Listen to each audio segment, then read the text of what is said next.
talaga ang dapat sisihin sa nangyari, Nay.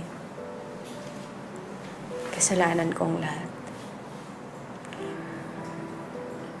Dalawang anak ko ang kinuha sa akin kasi naging pabaya kong ina. Hindi totoo yan, anak. Kung hindi totoo, bakit kinuha sa akin ng mga anak ko?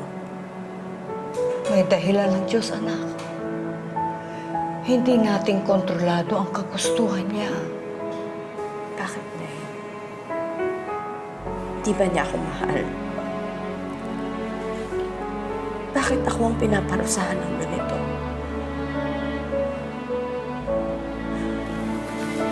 Anak, saan ka pupunta? Anak.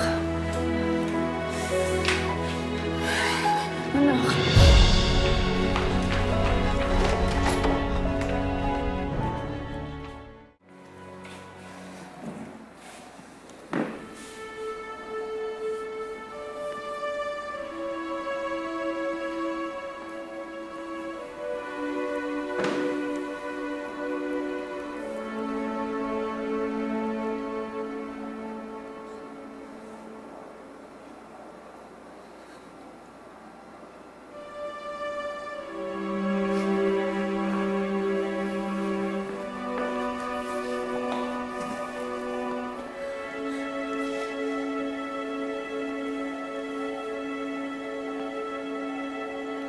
Hindi ko na po maintindihan kung anong nangyayari.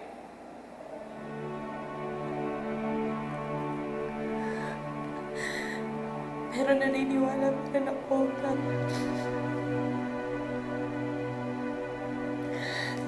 kaya mong ibalik ang lahat. Na kaya mong tapusin lahat ng paghihirap ko. Maawa naman po kayo sa akin. Balik niyo po ang anak ko.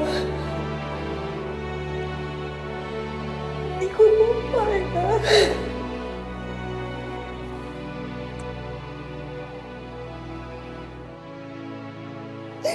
Hindi ko na po kaya mawalan ulit.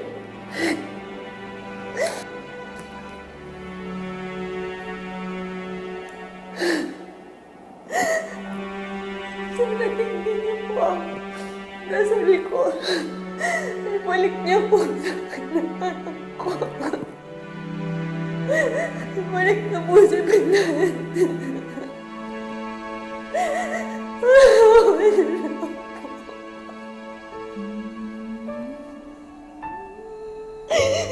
Kung meron po akong pagkukulang, gagawin ko po ang lahat. Kahit anong paraan, ibalik na po anak ko. Please. Please.